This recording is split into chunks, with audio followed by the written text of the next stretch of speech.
ఒక తండ్రి తన 6 సంవత్సరాల కూతుర్ని కంటికి రెప్పలా చూసుకోవాల్సింది పోయి పదవి మత్తులో పడి కళ్ళు మూసుకుపోయి తన కూతుర్ని తనే చంపేశాడు. ఇది కేవలం కల్పితమైతే కాదు, జనవరి 2026లో జరిగిన నిజమైన దారుణం.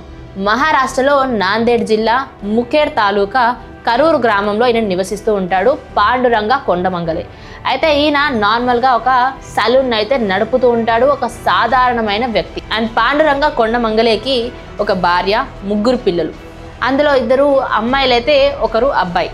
మహారాష్ట్రలో సర్పంచ్ ఎలక్షన్స్ కోసం ఈయన నామినేషన్స్ అయితే వేశాడు పాండురంగ కొండమంగలే. అయితే వేసిన తర్వాత 3 పిల్లలు ఉంటే ఈ ఎలక్షన్స్ లో ఆయనకి అర్హత లేదని అక్కడ ఉన్న వాళ్ళు చెప్పారు. దాంతో మొదట ఒక అమ్మాయిని అయితే అమ్మడానికి లేదా దత్తత ఇవ్వడానికి ట్రై చేశాడు.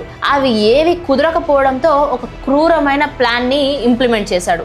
అదేంటంటే తన సొంత కూతురైన ప్రాచి, తనకి 7 సంవత్సరాలు ఉంటాయి, ఆ అమ్మాయిని ఘోరంగా చంపేద్దామని ఫిక్స్ అయిపోయాడు. ఆ తర్వాత 2 పిల్లలే ఉంటారు కదా, నాకు ఎలక్షన్స్లో పోటీ చేయడానికి అర్హత వస్తుంది అంటూ ఆయన అనుకున్నాడో ఏమో మరి, తన సొంత కూతుర్ని నిర్దాక్షిణ్యంగా చంపేశాడు.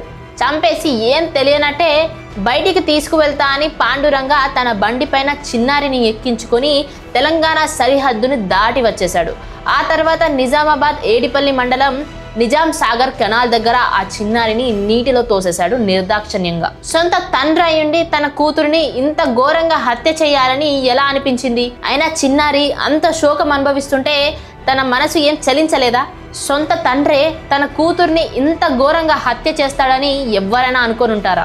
ఆయన ఒక పదవి కోసం సొంత కూతుర్ని ఎవరైనా చంపుకుంటారా? ఆ చిన్నారికి తెలియదు తన సొంత తండ్రే తన పాలిట పాశం అవుతాడని. ఆయన పదవి కోసం ఎంత ఘోరానికి దిగజారిన ఒక తండ్రి. ఇలాంటి వాళ్ళు పదవిలు ఎక్కుతున్నారు, జనాలని శాసిస్తున్నారు. సొంత కూతురికే అన్యాయం చేసిన తండ్రి సమాజానికి ఏం చేస్తాడు? ఈయనని ఇన్స్పిరేషన్గా తీసుకొని జనాలు ఏం నేర్చుకోవాలి? ప్రాచీకి న్యాయం జరగాలి.